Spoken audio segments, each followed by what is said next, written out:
Good afternoon, everyone, and welcome to the Regional Development Assessment Panel meeting of the 21st of May. My name's Tony Arias, and I'm the presiding member. I'll introduce the other panel members. Canella Hope, Deputy Presiding Member. Justin Page, Specialist Member. In relation to Part B, City of Bunbury, Local Government Member, Councillor Andrew. We should have Councillor Brown, but we're just waiting for his attendance. Part C, Shire of Dardanup, we have Councillor Gardner and Councillor Gillespie. So with that, I'd like to formally declare the meeting open and acknowledge the traditional owners and pay respects to elders past and present of the land on which the meeting is being held. The meeting will be run in accordance with DAP Standing Orders 2024, and members may refer to technical devices to assist them in considering the information that's been provided. This meeting is being recorded and live streamed on the DAP website in accordance with Regulation 42A of the Planning Development Regulation 2011. Item 2, apologies, we have Neil. Item 3, members on leave of absence, we have Neil. Item 4 is for information that minutes of previous meetings are on the DAP website. So we now move to Part B, City of Bunbury. First item, item 1, members, I need you to declare that you've duly considered the documentation provided in Part B of the agenda and Part B of additional information, and you could do that by simply raising your hand or duly declared. Item 2, disclosures of interest. I'll invite members to declare any declarations of interest. In relation to local government members, just a reminder that standing orders require declarations where matters being presented to council. I don't know whether that's the case in relation to this item. No. No. All right, thank you. Then it's not necessary. So we have no disclosures of interest. So item 3, Form 1 DAP applications. Item 3.1. Lot 63, Sandwich and Pennant Road, and its alterations to Bunbury Forum Shopping Centre. We do have one presentation from Daniela Merger from Urbanista. Daniela, I just remind you, presentation 3 minutes, and I'll remind you when that time's up. And also, members have been provided with the information you presented. Good afternoon, presiding member and panel members. My name is Daniela Merger from Urbanista Town Planning, and we are the applicants for today's item for the proposed alterations and additions to the Bunbury Forum Shopping Centre. The subject site currently contains a retail shopping centre, 2 fast food outlets, a petrol station and other retail type uses within buildings that are external to the main centre. In terms of the state of the existing centre, some relatively minor expansion works and internal refurbishments were undertaken in 2010. However, the western side of the shopping centre has been largely left in an unusable state for some time. Over the past 10-11 years, the JDAP have approved various versions of expansions and redevelopments of this shopping centre, which never eventuated. However, our client, a local family who purchased the centre in November 2022, are committed to ensuring that the aesthetics, services and overall amenity of the shopping centre is significantly improved as a top priority. The proposal comprises of a GLA increase of approximately 1,500 square metres and facade refurbishments, primarily on the southern and eastern building facades. The application also proposes direct-to-boot facilities for Woolworths and Big W and additional food and beverage tenancies with external frontages and opportunities for alfresco dining.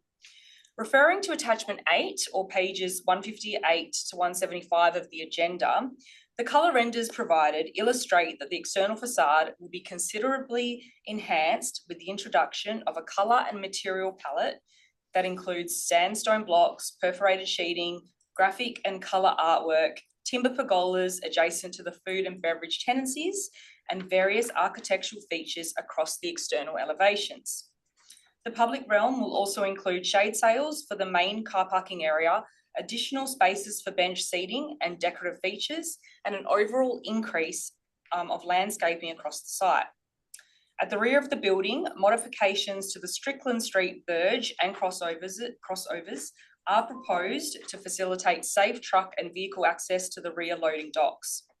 In terms of a planning assessment, as outlined in the RAR, the proposed development is entirely consistent with the objectives of the district centre zone, and the proposal is generally compliant with all relevant scheme and local planning policy requirements, including car parking. During the assessment process, the city determined that the proposal did not warrant community consultation or referrals to their design review panel or any government agencies due to the minor nature of the works. So there's no issues in this respect. And lastly, in regards to the proposed conditions, the city afforded us the opportunity to review and comment on the draft conditions in detail prior to the RAR being submitted to the JDAP, which we thank the city for. Whilst we did have initial concerns with some of the draft conditions, these concerns have been thoroughly discussed with the city and worked through, and we now have no objections to any of the proposed conditions listed in the RAR. This project is nothing but a positive contribution to the community of Bunbury, and I'm pleased to say that unlike previous approvals for the site, this project will 100% go ahead should the panel approve the application today. We would be happy to answer any questions the panel may have. I also have with me Sally Kingwell, the project architect, and Todd Dopel, the project manager, to assist. Thank you. Thank you, Ms. Verger. Members, questions? I'm all good. Just a question in regards to the matter of amalgamating the lots. So with a site like this, given the landowner owns all of the lots and it's one development, what would be the primary reason not to just put it all into one title? Yeah, so this was one of the draft conditions that we worked through with the city. Look, the main reason is that leases have already been granted over certain lots. So legally, we would have to go through an entire process of reissuing leases based on new lot numbers. So that was one of the concerns. And then from a electrical perspective, that's another issue raised by the engineer, was that there potentially could be a requirement to amalgamate all the electrical requirements in cabling, I suppose, into the one dome, or I don't know, I'm not sure on the technical requirements. Todd might be able to single. The Western Power requirement for one connection to one lot. Yes, correct. And that's there's multiple connections. Yeah. So there was other, and we have confirmed with our building surveyor that from a BCA perspective, which is generally why planners would put a amalgamation condition on, from a BCA perspective, there is no issue. And so we had provided the city with that information and that advice, and they were satisfied that in this instance, the condition was not required. Okay, thanks. Anything further, Mr. Page? No. No. Members, any questions of Ms. Verger or the applicant team? No? In which case, thank you very much.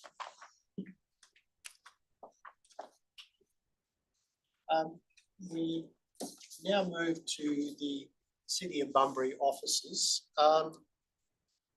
Gareth, did you want to make any overall comments about the application? Thank you, presiding member. Yeah, the city notes that new development, rather it's just improvements to the existing shopping centre, inclusive of the facade upgrades, the direct to boot facilities, and the large format retail to be proposed in the currently vacant portion of the shopping centre. The proposal does result in a minor increase to the net lettable area and a removal of some car parking bays. However, still complies with scheme requirements in this regard. And as noted by Daniela, the development proposed didn't require referral to government agencies or surrounding landowners. And we did discuss the conditions with the applicant, which resulted in a couple of minor modifications that both the city and applicant were agreeable to. But in summary, the modifications to modernise the centre comply with all relevant scheme and policy requirements. So the city is supportive to approve the application. Thank you. Thank you for that. Members, any questions of the City of Bunbury officers? Ms. Hope? Thank you. I'm just interested in a general comment from the officers. In having been involved in some of the prior applications that were, I suppose, much grander than what's proposed now. This is a lot more modest. Does the city have any comments about that in context of this being in the district centre zone and some of those bigger picture visionary things that the city also espouses in some of its other policies? So the previous applications were before my time, but I suppose it's noted that that portion of the Bunbury Forum has been vacant for some time. So this proposal, whilst it is smaller in scale, I think the proposed development will activate the space and will be an appropriate level of development for the zone.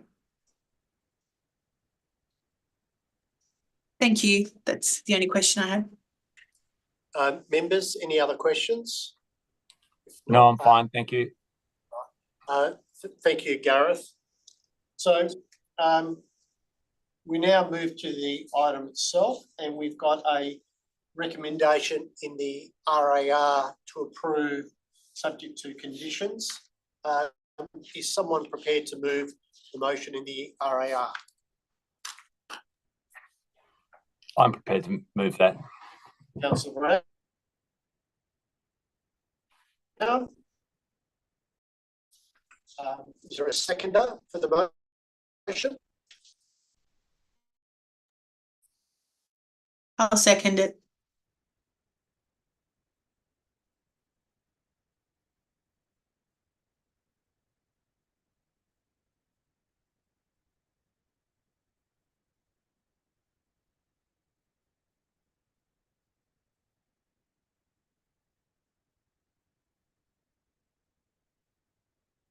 Can you hear us, Tony? I think they're frozen up. It has. I thought it was just my end. It's just them.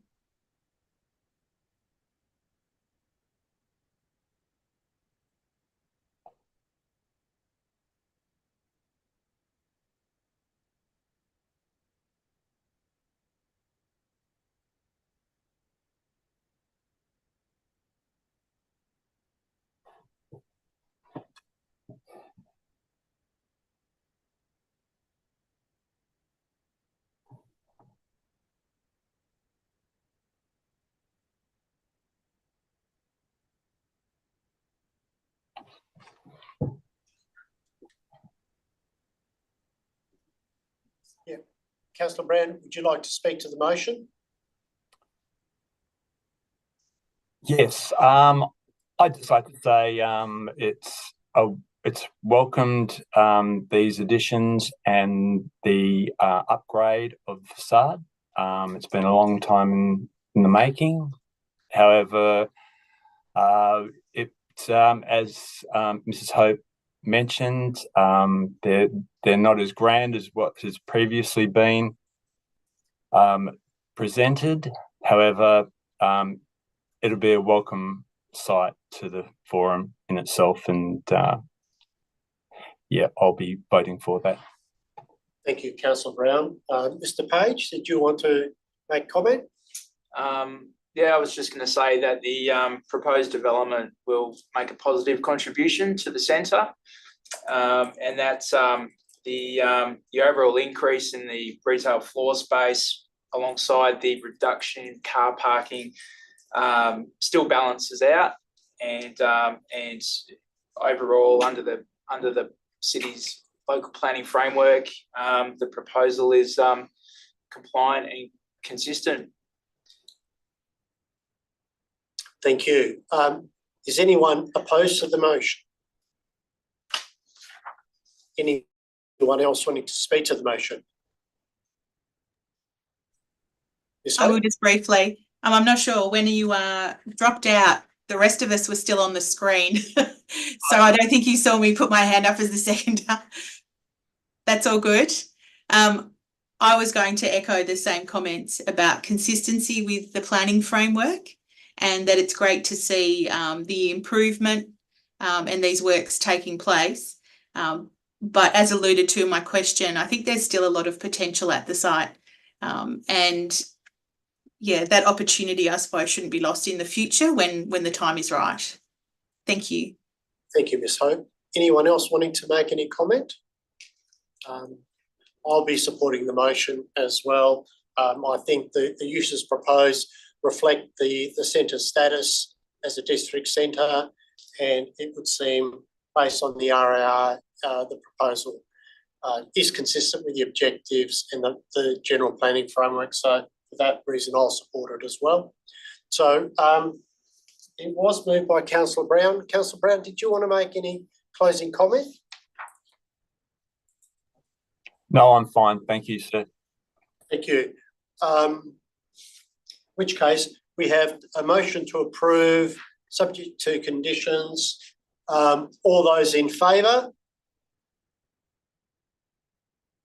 That's unanimous. Thank you, members. So just finishing off part B, item 4, Form 2 applications, we have nil.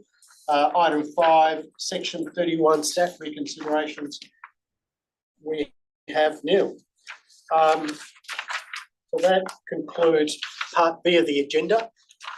Councillor Brown and Councillor Andrews, you're welcome to stay on and listen if you like. And as I say, we won't be offended if you choose to leave. No, So, thank you. Thank you, Tony. We've got another meeting to attend. Good luck with the meeting. Thank you. So, Thank you all.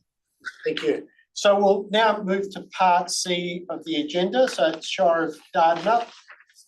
Just get the councillors in the meeting. We're just getting the councillors. Thank you, everyone. Thanks. Thank you.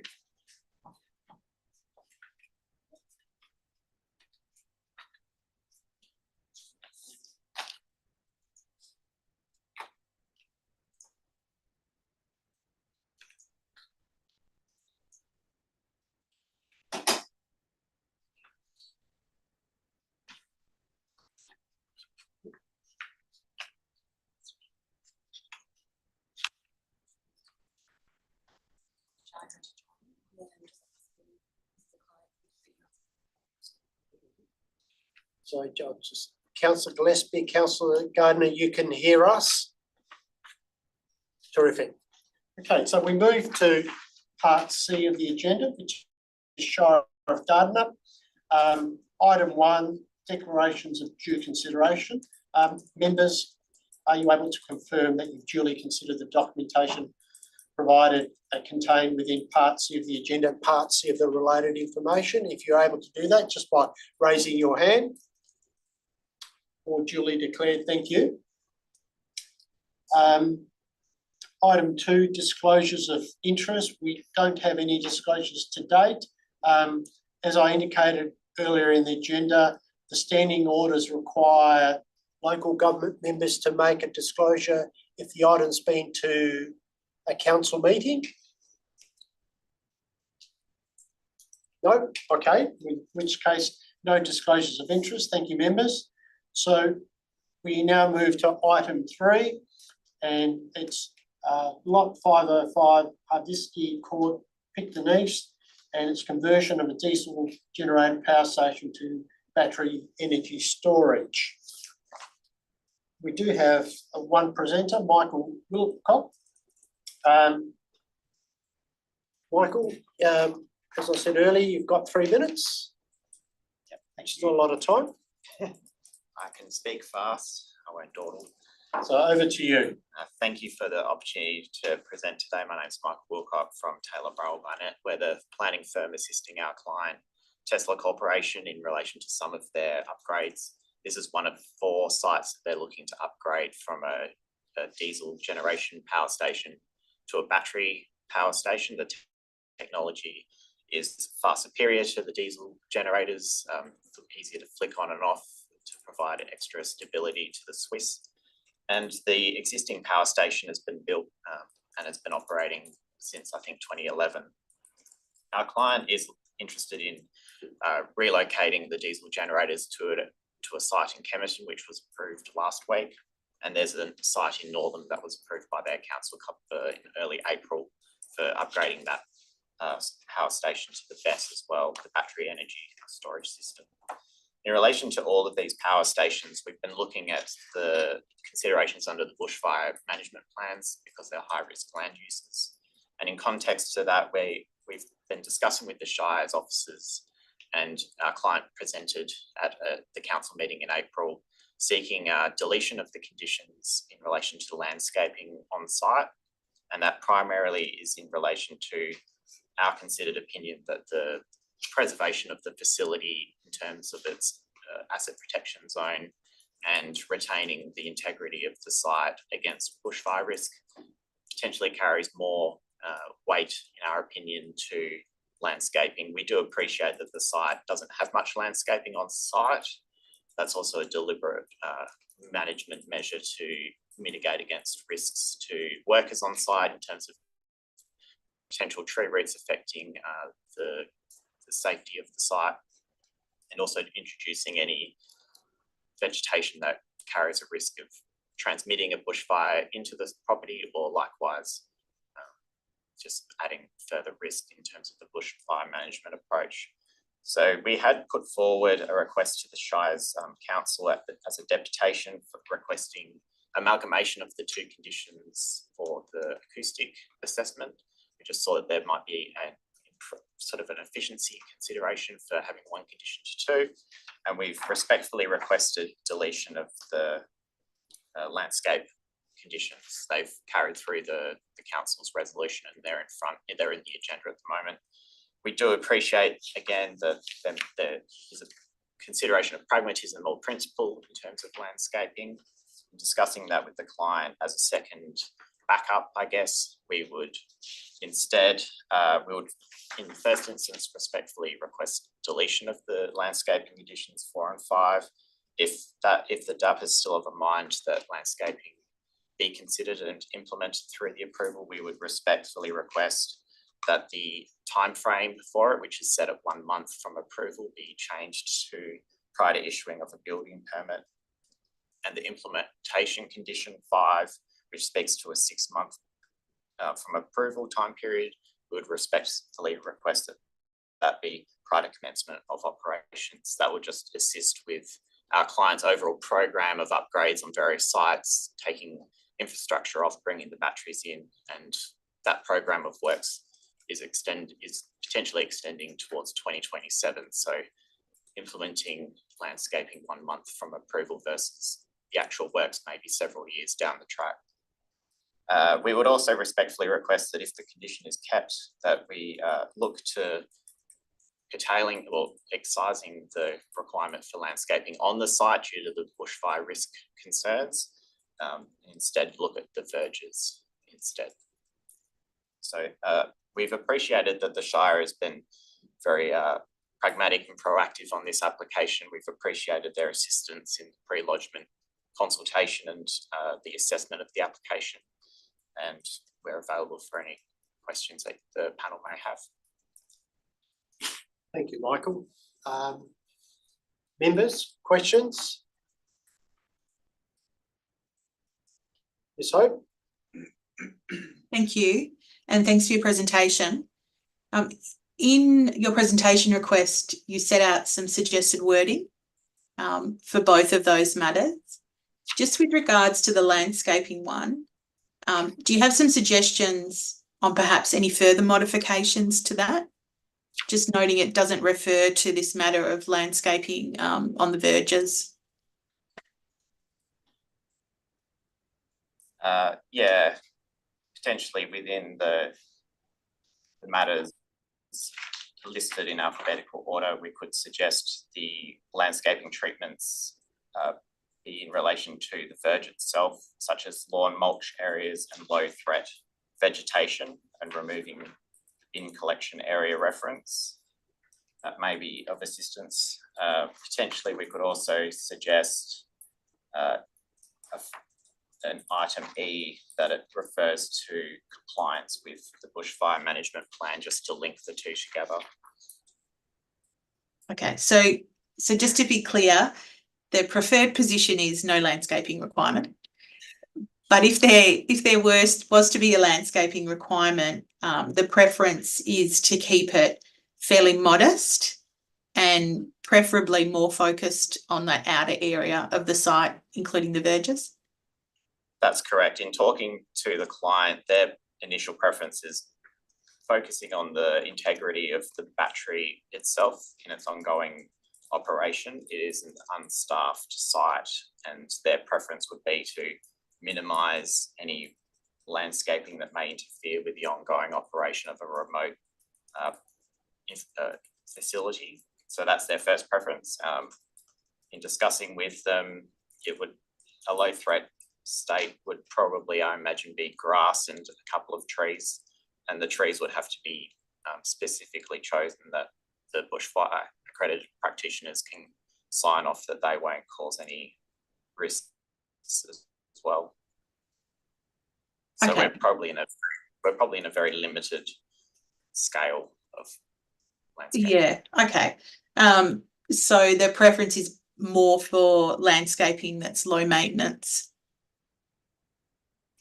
Very low maintenance, yeah. Okay. Okay.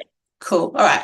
As I understand it, for the low threat vegetation, there is other options other than grass, and there is plant selection that could potentially occur that is also low maintenance. Yes, and the bushfire practitioner is advised that they would be happy to provide further input to make sure that any species are appropriate. Okay, great. Thank you. Councillor Gardner, you had a question? Thank you, Mr. Chair. Yeah, Michael, commencement of operation, what's the time frame? What sort of time frame will that give you? Because I'm in favour of that, because yeah, 12 months to get things growing. Being a farmer, we work at a 12-month cycle, so just wondering what your operation time frame is. Based on my conversation with the client last week in relation to their other approval with the DAP last week, they were still looking at commissioning around 2027. Apparently you have to be several years in advance in relation to commissioning just for other approval purposes. I think it's related to Western Power more than anything else. So we're still several years, I would imagine, away from commissioning. Probably switching a load. Well, that's fine. That makes a lot of sense to me. And yeah, as we said with the presentation, you're dealing with the RAR to your colleague.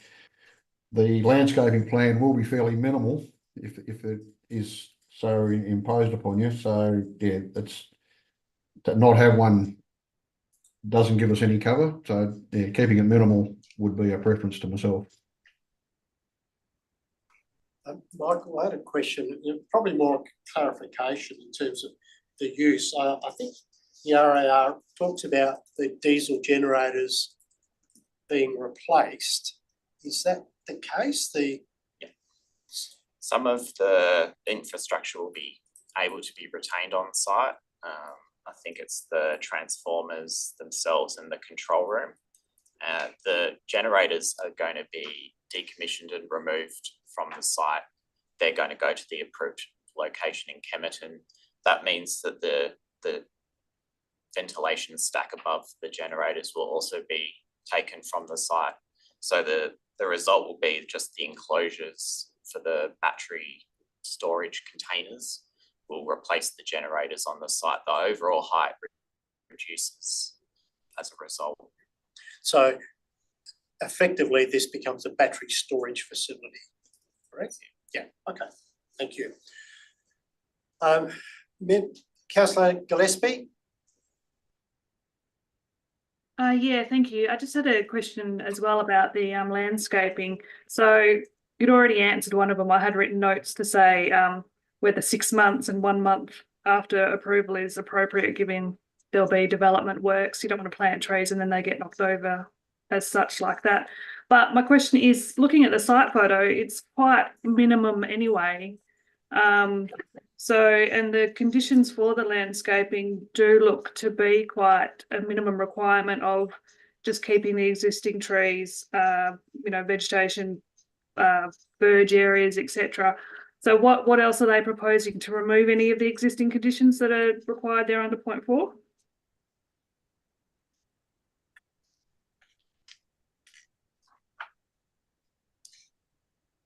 I think through themselves, I think the requested wording that Canella referred to would just be whether we add in another paragraph E onto the requested wording of condition 4, that it also refers to the bushfire management plan, and that we would just replace in paragraph C of condition 4 bin collection areas with appropriate species.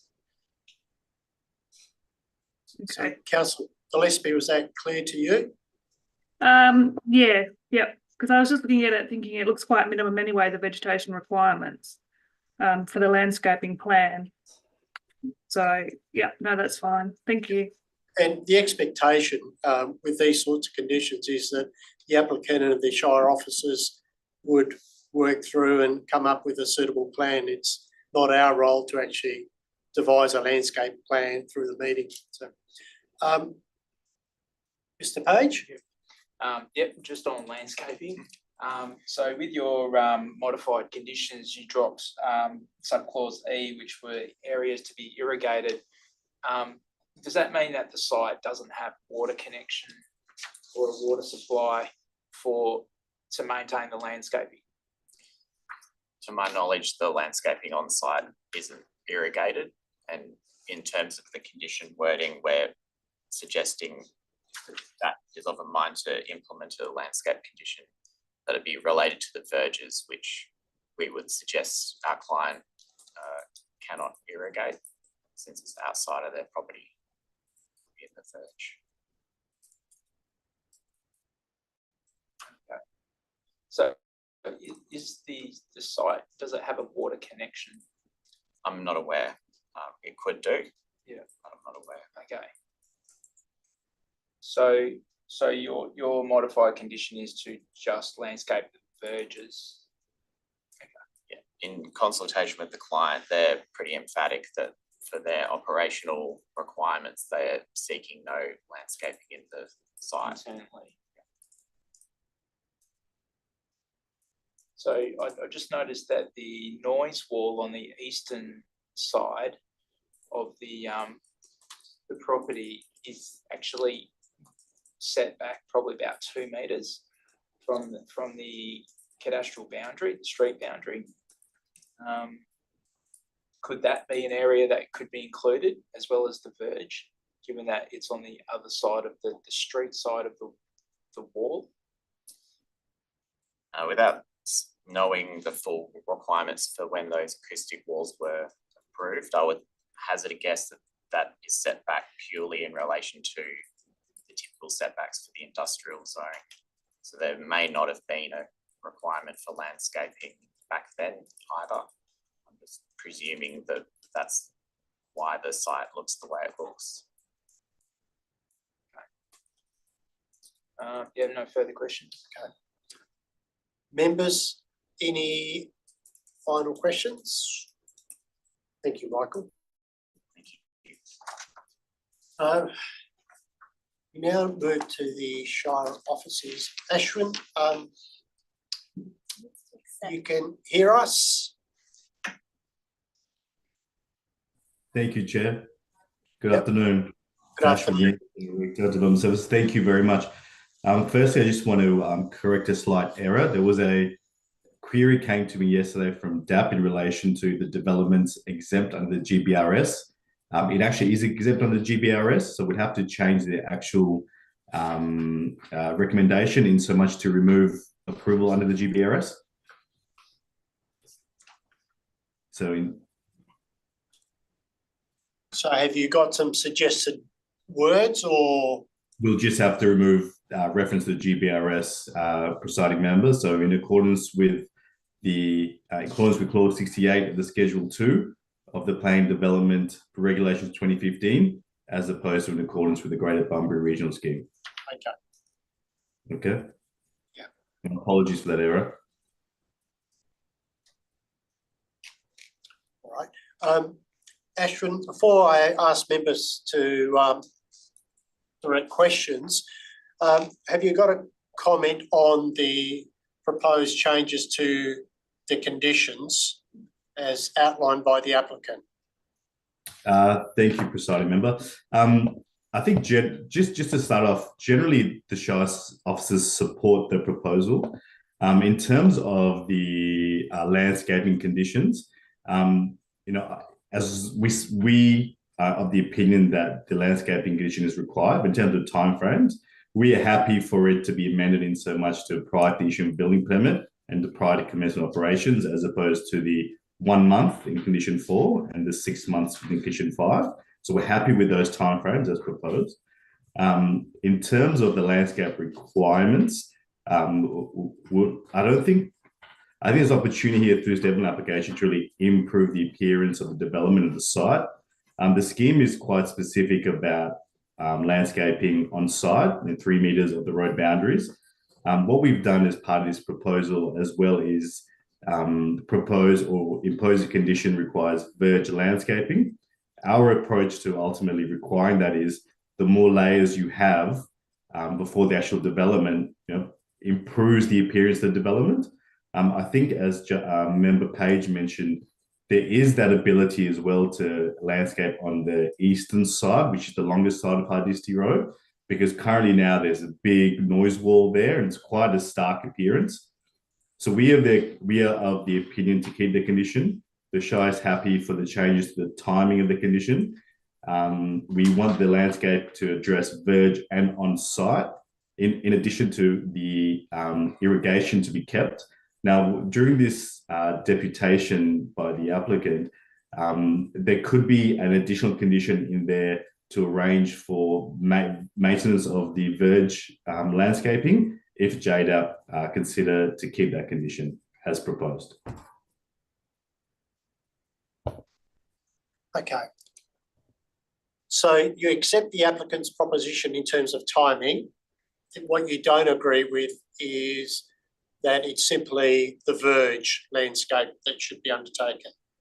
That's correct, Chair. The area is quite unique. If you look at the broader area, there's a lot of non-compliant issues within the area itself. So we are going through a process of proactively reaching out to developers to ensure that they implement the landscaping plans. But ultimately, for this development, we do support the condition to have on-street landscaping and landscaping on the verge. And I would presume that in developing the landscaping plan, you would have regard to the bushfire management plan and operational requirements of the proposed development. Thank you, Chair. Absolutely. I think there is a way here to get the result of getting the landscape to improve that visual appearance of the development, but also to meet the requirements of the bushfire management plan. Okay. Thank you, Ashwin. Members, questions of Ashwin? Mr. Page? Just with regards to landscaping and landscaping of the verge, I noticed on near maps, the development to the south, neighbouring to the south, has recently constructed their development, and they've put a landscaping strip along the front setback area within their property, but they haven't landscaped the verge, or not yet anyway. So the question is, are verges normally included in the landscaping plan, or is this something new? Thank you for the question, member. It's in my opinion, in my experience, it's just based on its merits. So ultimately, it's not uncommon for the Shire to impose a condition for landscaping that's specifically for the site, but in terms of different approvals, subject to what's being proposed, subject to what landscaping has been proposed in terms of within car parking areas or car parking areas proposed, there's the opportunity to require landscaping to be on the verge. Okay, and so the Shire is going to proactively start to ensure that the landscaping in this industrial precinct is going to be enforced as per the conditions of approvals. Thank you. That includes the landscaping on site and in verges if it is part of the approvals. That's correct. And if it's part of a approved landscape management plan, we will go through a process of proactive enforcement. We just currently we're lacking the resources, but we have started the process to ensure that developers are complying with conditions of approval. Okay, thank you. Members, Councillor Gillespie. Yeah, thanks. Just a question of Ashwin. With the verge maintenance, who's responsible for that? Council or the landowner, being that it's verge vegetation? Thank you for the question, Councillor. Typically, the responsibility of verge maintenance is the Shire. However, what I would like to impose is a new condition F, which puts the responsibility of the maintenance of their landscaping on the verge directly in front of the site to the responsibility of the applicant.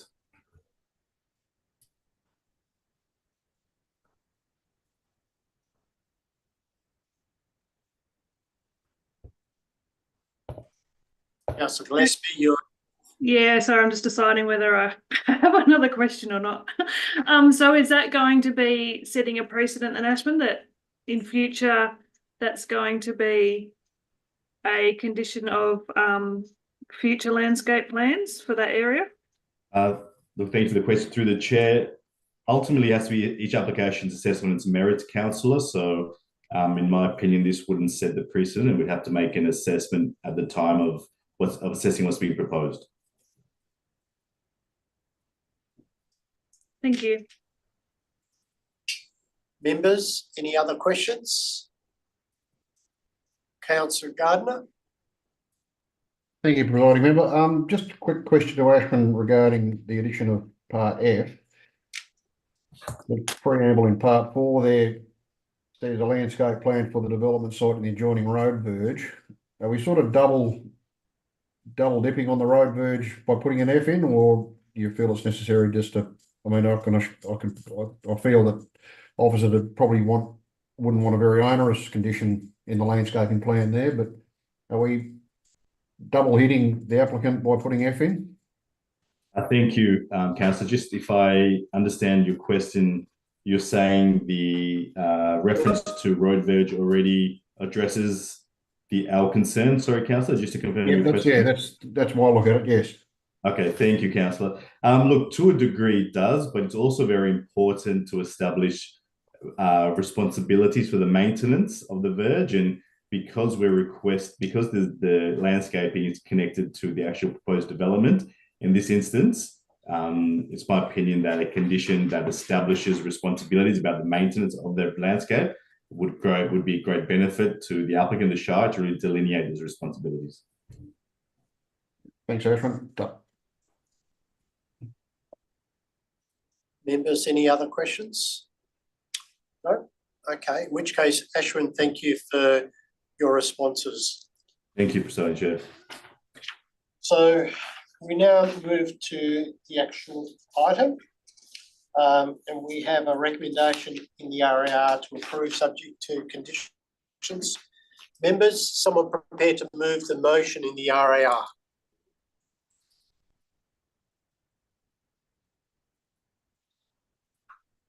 Members? Mr. Page? Is there a seconder for that? Councillor Gardner? Mr. Page, did you want to talk to the motion? Thank you, presiding member. Yeah, look, overall, I consider that the proposal is a good move towards the direction of upgrading the power infrastructure towards greener energy, and more efficient way of doing things as well. And I think overall it's compliant with the scheme requirements as per the RAR, and noting the changes to conditions, I would foreshadow some changes to conditions as part of supporting the proposal. Thank you, Mr. Page. Councillor Gardner, did you want to make comments on the motion? Yeah. Thank you, presiding member. Yeah, look, in seconding it, it's a changing market in the energy supply world, and this transition is ticks a great box in the green energy supply, moving from diesel generators to storage, which is being generated. The electricity is being generated out of renewable sources, so it's a good one for the area. Thank you, Councillor Gardner. Is anyone opposed to the motion? Anyone else wanting to speak to the motion? Ms. Hope? Thank you. Like Mr. Page, I also foreshadow some changes. Thank you. Anyone else wanting to comment on the motion? Councillor Gillespie? Yeah, my only comment would be just waiting to hear, I guess, some of the foreshadowed changes, because my concerns are around those timeframes. But yeah, I'll wait and see what these foreshadowed motions are. Thank you. Thank you, Councillor Gillespie. I'll also be supporting the motion. I've noticed potential changes to conditions, but in terms of the zoning and the location, it's an appropriate use, and I think it's a beneficial use for that particular locality, so I'll support the motion. Mr. Page, your foreshadowed changes? I did. So it's with regards to the acoustic conditions in conditions 3 and 7. So firstly, with condition 3, propose to reword that condition and use the applicant's wording. The reason for that, and then with condition 7 to delete condition 7 as per the applicant's request. Okay. Before you talk to it, I think it's clear. Is there a seconder for that? Ms. Hope? Mr. Page, did you want to talk to that motion? Other than specifying the reason for that, just to consolidate the requirements of the acoustic assessment into one single development condition. Thank you. Ms. Hope? No. Is anyone opposed to that? I'm going to put that motion then. All those in favour? That's unanimous. Mr. Page, did you have others? Yes, so with regards to the landscaping conditions, conditions 4 and 5.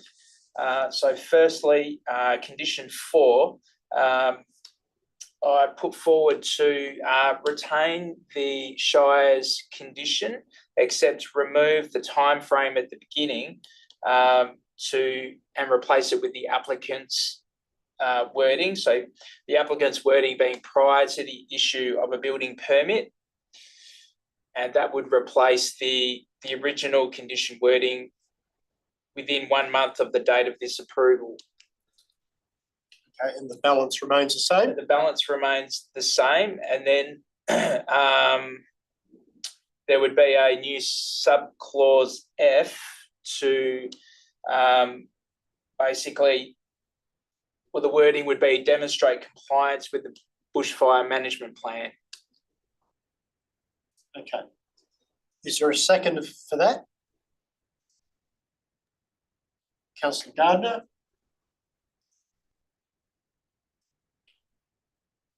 Members, are you all clear on what Mr. Page has suggested? Yep. Okay. Mr. Page, did you want to talk to that? No, I think it's self-explanatory. Okay. Councillor Gardner, did you want to make any comment? Is anyone opposed to that? Can I just make a comment, presiding member? I had 2 other changes to that condition. It's the same as Mr. Page, but 2 other things. Can we deal with those separately following this? Yes. Okay, so I'm going to put that, all those in favour? Unanimous.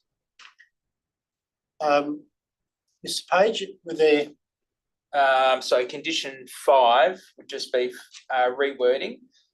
So take the original condition as per the RAR, but remove the first or the words within 6 months of the date of this approval, and replace it with the applicant's wording prior to commencement of operations of the development. Okay, is there a seconder for that? Councillor Gillespie? Mr. Page, did you want to talk to that? No, I just think, as we've discussed, that provides a more suitable time frame for the landscaping. Councillor Gillespie, did you want to make any comment? No. Is anyone opposed to that motion? In which case I'll put that, all those in favour? That's unanimous. Mr. Page, did you have anything further? No, that was it. Ms. Hope, you suggested foreshadowed a change? I did. I've been contemplating what's being talked about in terms of the landscaping. And the suggestion that I had, sorry, I just put the right screen, was to amend part C of condition 4. So that one says landscape treatments such as lawn mulch, bin collection areas. What I had proposed was that wording was changed to say landscape treatments along the boundaries, along the internal boundaries of the site, including alongside the acoustic walls. So not making reference to the verge. Okay. So we'll see whether we've got a seconder for that. Is someone prepared to second that?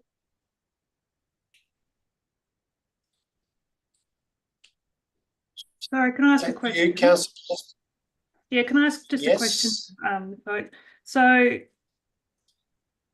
C doesn't, I can't see where it discusses the verge anyway. It says landscaping treatment such as lawn, mulch areas and bin collection areas. The verge is mentioned in the bulk of part 4, is that correct? So we're still keeping the verge in, or are you suggesting it come out completely? No, you're correct. Sorry, I'm reading my wrong note. So yes, that's correct. A landscape plan for the development site, and then part C to be changed as I'd suggested. So just removing C and changing it to your wording. Yeah, so the wording in the preamble would change to take out adjoining road verge, and then C would be amended to read landscape treatments along the inside boundaries of the site, including alongside the acoustic walls. Okay, thank you. Okay, so Can I ask a question? Yep. Just a question. So why would we remove the verge? Did you want me to put forth the reasons now, presiding member? No, no, we need to get a seconder to the motion before we discuss it. So Ms. Hope can clarify the intent of her modifications is to remove the requirement for landscaping within the verge. Yeah, is that correct, Ms. Hope? That's correct, and to be explicit about where within the site the landscaping is intended. Okay, so is there a seconder for that motion? If not, it's going to lapse. Okay.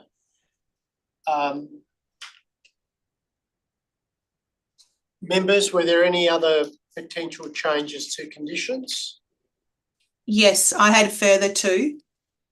Still on this condition 4 about the part E refers to areas to be irrigated. I accept this is a opportunistic time to put in landscaping within the site, but appreciating that there isn't any there now and it would need to be irrigated, is that this could be reworded to say methods to establish planting if no irrigation is proposed. And I say that in context of the comments we had before with the bushfire management plan, where there are methods to establish planting that's low threat and low maintenance, fulfilling those same purposes. Ms Hope, just a clarification. When I read Part E, I thought the landscape plan needed to show those areas that were to be irrigated, not necessarily requiring them to be irrigated. My interpretation is a little bit different. That's how I look at it. Yeah, I did think that could perhaps be the case, but I wasn't totally clear that was going to be the interpretation. Yeah. Okay. Well, in which case, can you then clarify again what you're suggesting under E? So E would be methods to establish planting if no irrigation is proposed. Okay. Is someone prepared to second that? Councillor Gillespie. Ms Hope, did you want to talk to that? No, I don't think so. I think it's there's various opportunities available to satisfy bushfire risk, as well as provide that visual landscaping that's low maintenance, low threat. Okay. Councillor Gillespie, any comment? No. Anyone opposed to that? In which case I'm going to put that all those in favour. That's unanimous. Ms Hope? The only other item, presiding member, was just to amend the preamble of the recommendation to remove that reference to the GBRS. Okay. So I'm not sure whether that's a motion or that's just an administrative correction. With it? No, we can do it. Yeah, okay. Ms Henry says it's an administrative matter, so no motion required. Okay, But thank you. But just noting, members, that that reference to the Greater Bunbury Region Scheme will be deleted in the preamble. So if there's no further changes to conditions, I'll revert back to the substantial motion. And Mr Page, you moved the motion. Would you like to make any closing comment? No, I think that takes care of everything. Yep. Okay, in which case I'm going to put the motion to approve. All those in favour? That's unanimous. Thank you. So we're moving through the balance of the agenda. Item 4, Form 2 applications, we have nil. Item 5, Section 31 reconsiderations, we have nil. Part D, other business, item 1 of Part D, SAT applications and Supreme Court appeals listed on the agenda. Item 2, general business. Members, is there any general business? No. Final item, meeting closure. Thank you everyone for your participation, and I declare the meeting closed at 2:04. Thank you. Thank you. Everyone, thank you.